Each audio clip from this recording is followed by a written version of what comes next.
Ladies and gentlemen, we're just going to have to give some thought here about the NBA playoffs. This is not a YouTube video, but this is like a quick little podcast kind of thing. You know, I think going into the playoffs, everybody was saying about how the Clippers were playing like shit. Or not the Clippers. The Lakers were playing like garbage. The Lakers aren't going to do it. LeBron's getting old. This and that. The team's not clicking. The outside perimeter shooting looks terrible. And then what happens? What happened? LeBron, I would say, at the end of Game 3, has officially activated playoff mode. Now, LeBron James is LeBron James, and I think we all get that. But in year 17, this man should not be performing the way that he is. I mean, this guy can do a little bit of everything. We all know what LeBron brings to the table. This is not news to anybody. But I think once playoff LeBron gets activated, no matter what team he's on, that team itself becomes a very difficult team to stop. Not only that team, because now here's the problem. You're not just worrying about LeBron when LeBron was on Cleveland towards his final years in Cleveland when he had pretty much no help. LeBron was in Cleveland carrying the team. That team still made it to the finals. Now, again, the Eastern Conference may not have been as strong as it is now, but that team still made it to the finals. But now you have a new problem.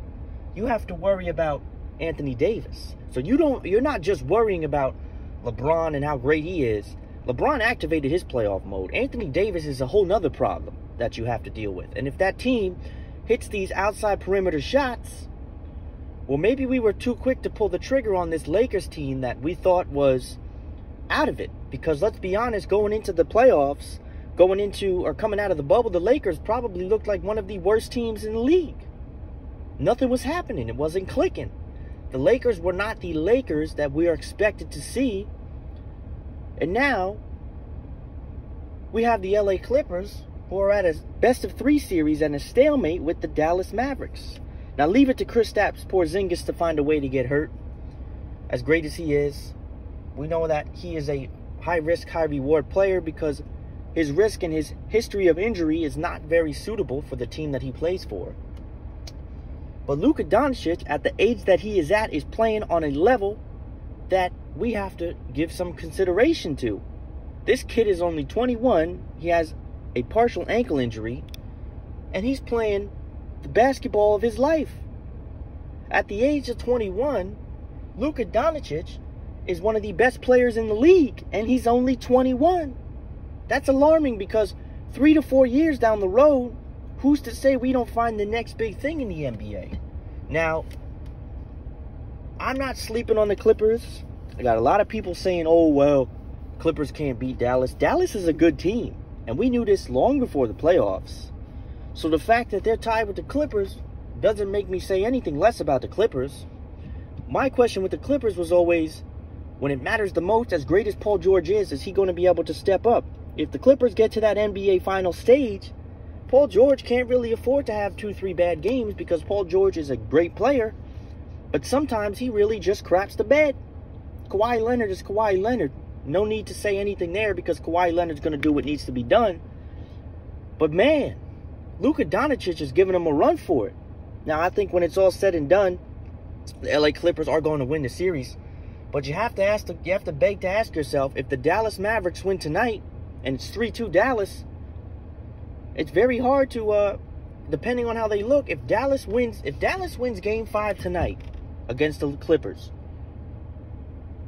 people are really going to start to ask questions. And I think that the playoffs going into the NBA this year is one of the best NBA playoffs we've probably ever seen, at least in my recent memory. But the question has to be asked now, if the Mavericks win, and let's just say, forget all this, what if the Mavericks win the series and the Clippers bounce in the first round? Everybody was going into the Lakers and Portland series. I'm bouncing all around here. Everybody was going into the Lakers and Portland series, and everybody said, Portland is playing so hot right now. Damian Lillard is on another level, which was true. And the Lakers are struggling. The Portland could slip this one by. So then Game 1 came. Portland won that first game, and people said, wow, okay, Portland's putting the Lakers on the map. Game 2 came. Lakers won. Game 3 came. Lakers won. Playoff mode activated. And then whatever the hell sad excuse for a basketball game the Portland Trailblazers displayed last night, Game 4 came, and in all honesty, I think that after the first quarter, the Portland Trailblazers should have went to the locker room, changed their clothes, and flew back to Portland, because I don't know what the hell that was. I don't know what the hell that was. That was the worst Portland Trailblazers game I have seen in years. That was absolutely pathetic. And I'm including the games against the Golden State Warriors when they were getting murdered. That Portland Trailblazers team last night had no business being on that court. It's now 3-1 Lakers. The Portland Trailblazers will not win another game. I thought after Game 3 that they weren't going to. The Portland Trailblazers had their fun winning that first game. Oh, they're going to dethrone LeBron. They're going to do all this and that. No, they're not. The Lakers won 3 games in a row and are 1 game away from clinching a first-round victory. So why am I going to sit here and believe that Portland has anything left? After a game like last night, when you were sorrier than sorry, why would I sit here and believe that the Portland Trailblazers have absolutely anything to offer in the NBA playoffs? This series will end in 5 games, and Damian Lillard will take him and his loud mouth. As great as he is, this is no slander on Damian Lillard. Damian Lillard is one of, if not the best point guards in the NBA. But you're sitting here and putting the Portland Trailblazers as a team in a category that they just don't belong in. They just don't belong in. Lakers in 5.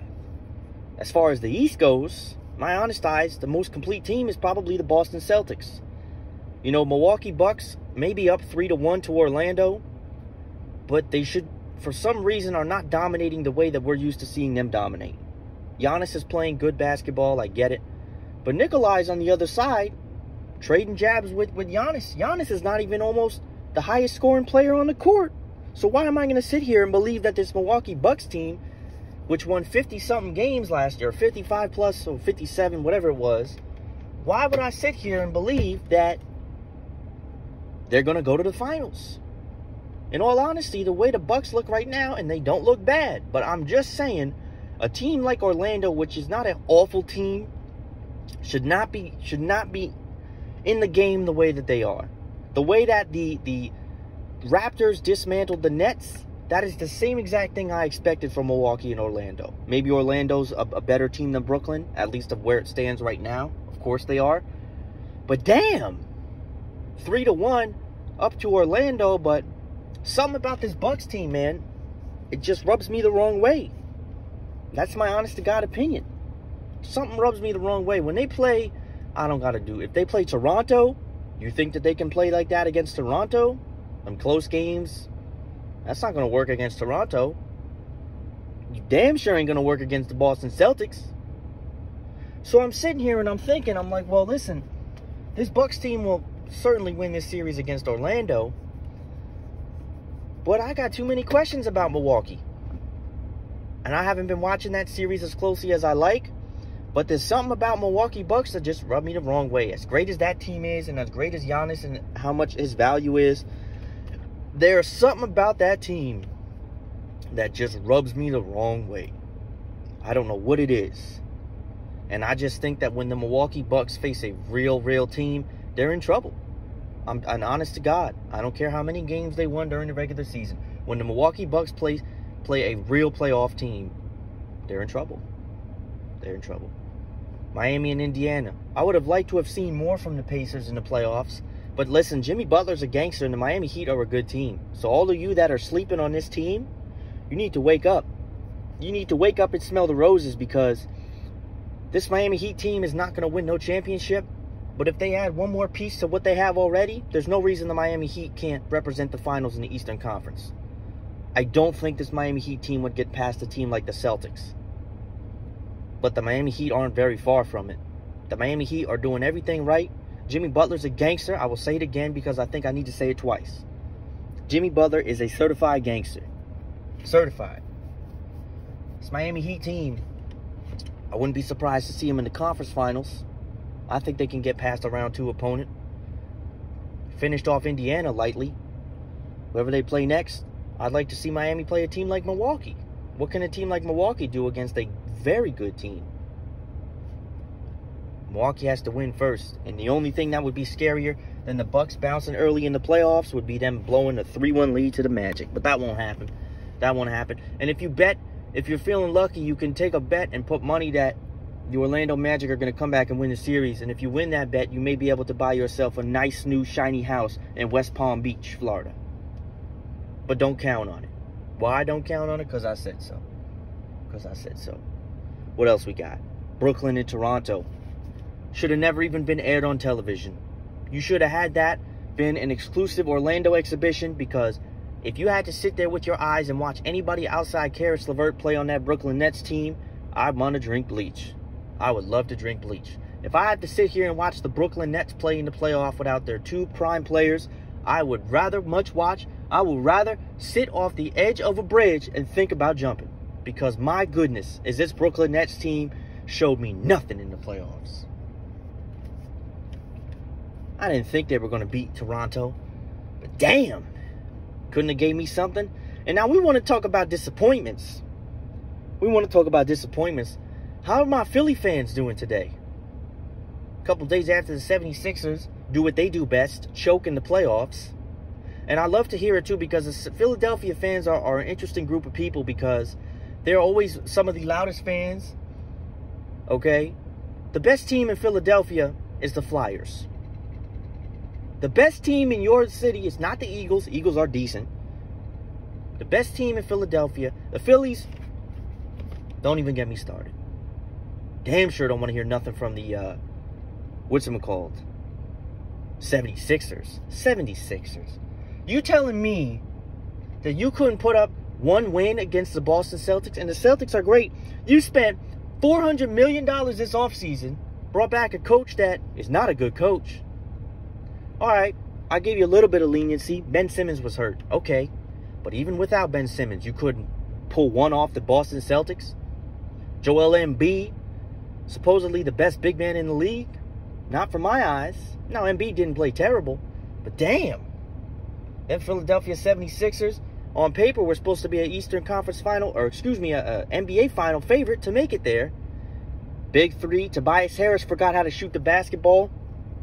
But yet again, I'm supposed to sit here and believe that the 76ers are coming. 76ers did not win a single playoff game after this prompted season. Could you imagine? Again, yes, no Simmons. They played the Celtics. I didn't expect them to win the series. But, whew, you telling me you couldn't have put out something better than whatever the hell that was? I mean, they fired Brett Brown the day after they got swept. They didn't waste any time firing his ass. But yet I'm supposed to sit here and believe that the 76ers, who built this Eastern Conference super team, is supposed to be anything more than okay. That's not the case, folks. Philadelphia does it better than anybody else. Is there any other series I didn't talk about? Talk about the Lakers, talk about the Clippers. Oh, yeah. Two teams that I have no trust in, Utah Jazz and Denver Nuggets. Denver Nuggets were giving the Jazz work, then all of a sudden, $150 million man Mike Conley came back. All of a sudden, the Jazz got it together. I think that game 3 or whatever game it was, they beat them by 30-something. Regardless of what happens with the Jazz and the Nuggets, the series might be fun to watch, but I don't trust either of those teams in the second round. I damn sure don't trust the Nuggets. Utah Jazz, they're a decent team. They're a good team. I don't trust them. I ain't trusting no damn Utah Jazz. Whoever wins that series will say goodbye in the next round. Oh, excuse me, how could I forget? The Houston Rockets and Oklahoma City Thunder. The most high-powered offense between Westbrook and Harden is now in a stalemate with a very young team. Okay, they got Chris Paul. Chris Paul's a young guard. This Thunder team's been very surprising to a lot. It's been very young and upstart. The Thunder make it to the second round, and if they upset the Houston Rockets, they will go right back home. There are a lot of teams in the first round that are going to get sent packing in the second round. I'll tell you what, though, the Oklahoma City Thunder don't look too bad, don't they? And as great as the Rockets should be, they shouldn't be 2-2 with the Thunder. And if the Thunder win and beat the Houston Rockets, that's a whole nother problem. Houston certainly knows how to choke in the playoffs. Yeah, I think Houston might do that better than the Philadelphia teams do. That is a Houston. Actually, you know what? It's been quite a year for Houston chokers. Why don't we talk about the Houston Texans? Having a 24-zip lead in the first quarter against the Kansas City Chiefs to then surrender 50 points and lose the game. Or we could talk about the Houston Rockets. the Houston Rockets have all the offensive star power in the world, but something about this team that always rubs me the wrong way, because something always goes wrong with Houston basketball. That's just how it goes. And as great as Westbrook and Harden are, you have to see it unfold yourself.